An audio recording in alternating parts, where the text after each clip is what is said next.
Welcome back. Today we are going to be covering a video that is directed to men with regards to women in the gym.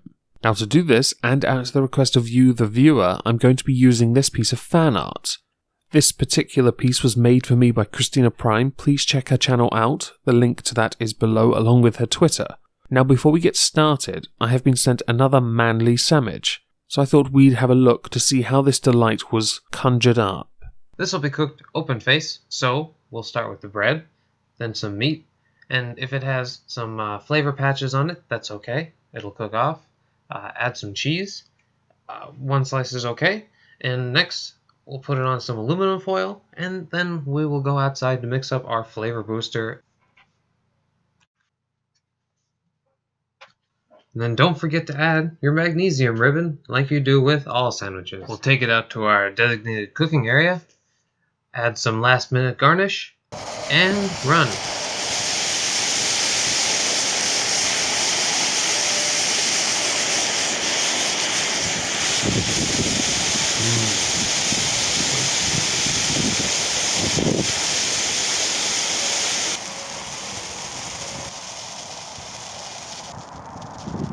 And here it is. Beautiful. A delightful science experiment given to me by the gayest person on YouTube. Please check them out, and I will leave the original link to that video in the description below. Now let's get started on this video. Hey guys, if you know me, I'm usually talking to the ladies, but today I want to talk to you and give you a little bit of insider information about what you may not understand about why us ladies love our fitness journeys. I listened to this passage 4 times and tried so hard not to overthink it. So, as you say you're giving us insider information and not femsplaining anything to us, I'm happy to listen. The first thing I want to get into is how crucial fitness and exercise is to a woman's well-being. Prioritizing our fitness leads to a healthy and happy lifestyle. I couldn't agree with you more. It's one of the many reasons I don't support the fat acceptance movement. Or this, or this. And when we feel good in our skin, that spills over into every aspect of our lives. But you have to admit, that does not mean you have to go to the gym to feel good in your skin. Esteem is not derived just from working out. There are a whole host of factors that affect us. Another important thing to note is that there aren't girl exercises. Oh, I can think of one exercise that is specifically targeted to women. Now, there are exercise equivalents for men, but because of biology, this is specific to women. All women can shoot ping pong balls across the room. This is in the realm of normal for every single female on the planet. And it just like any other muscle, if you don't consciously use it, it atrophies and it becomes weak. And if it's weak, it's numb. And so most women on the planet are walking around with fairly numb vaginas.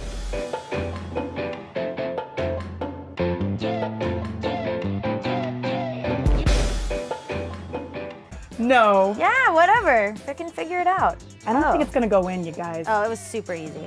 If you'd like to know who to thank for that particular clip, you can go to Anime Renee and thank her yourself. I'll leave her channel link below along with the original video if you have the stomach for it.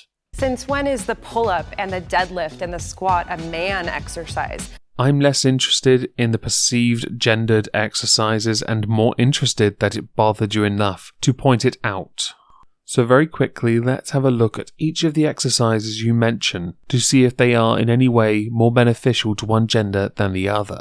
So as you can see from the information on the screen, the pull-up, deadlift and squats are all beneficial to a large number of key muscles that need regular working out to stay in shape.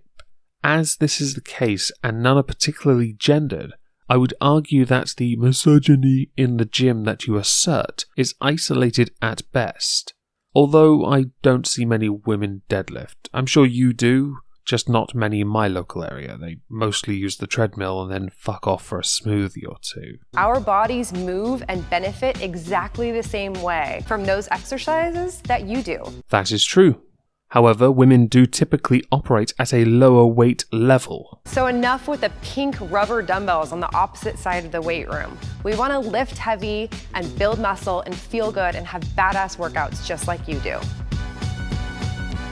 Some women do, not all. Others, like these women, would like to spend their time showing everyone how totally beautiful they look and claim that to be larger is normal, healthy, or hot.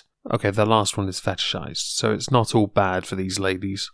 Now, to quickly touch on your comment about pink dumbbells. Girls have been proven time and time again to prefer pink and guys blue. This actually originates from hospitals where they assign the colour pink to a girl and blue to a boy. Makes it easier to identify, and in the future I'm sure it's going to get overcomplicated with trans and non-binary. The best example of this would be the kids' toy section.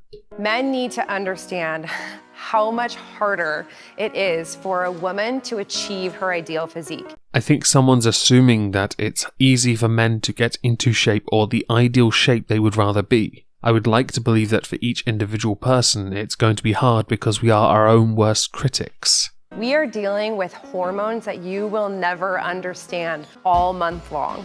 A generalization, and I doubt it. But for the sake of it, let's ignore it and continue.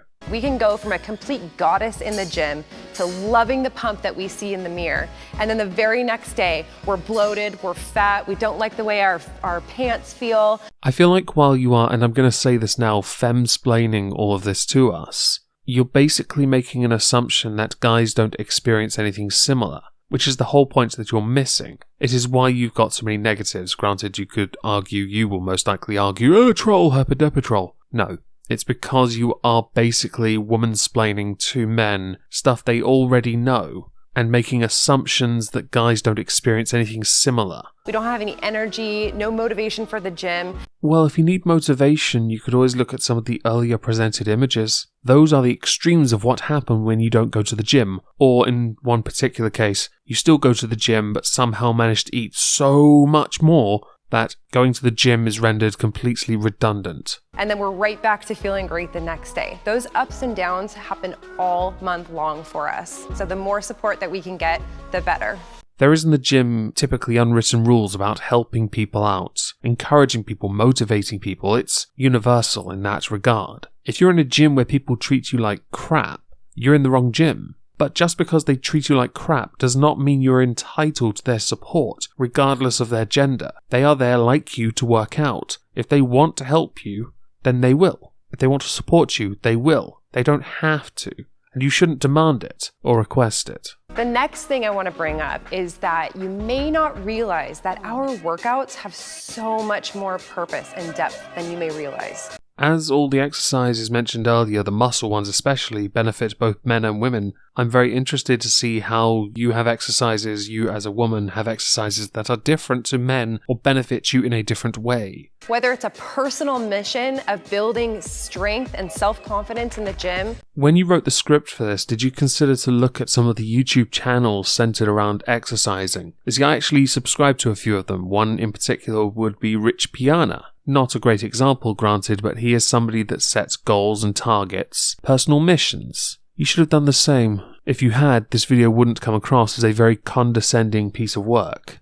Or whether we're doing it for our families and our kids. I could understand it if you mean a healthy mother leading by example, but I don't know what you mean truly because you're very vague in this regard. We're in the gym for the same reasons you are. For stress relief, to feel good, to look good, to build muscle, to burn fat, to have me time. When I was younger, I often found chocolate, masturbation, and American football helped. I've tried recording that 4 times, I've given up now. We want respect in the gym just as much as you do. Then, like anyone else that uses the gym, earn it. It is not given simply because. It is earned because of what you do. So the best thing that you can do for us for support is to let us go. Which men are stopping you from going to the gym? If you want to go to the gym, you go to the gym unless you have commitments, engagements, responsibilities that would in any way otherwise prevent you from going. Then go. And if you're in a relationship with somebody that's stopping you, actually stopping you from doing stuff, you're in an abusive relationship and you should find an exit. And like I said, it spills over into every aspect of our lives, including yours. I wouldn't be so sure of that. I've often found when people find they have nothing to complain about, they complain that they have nothing to complain about. I would love to hear your comments, men and women, on this topic.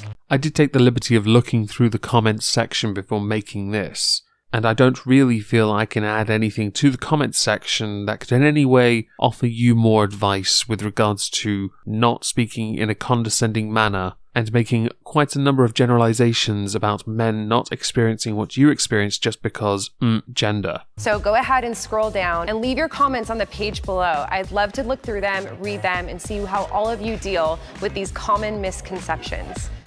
I am very curious as to how long you intend to maintain that stance. Many other content creators would just disable comments and ratings to protect themselves from the trolls and the abuse and the criticism. There is of course a difference between trolling, harassment and criticism. Anyway, thank you all for listening.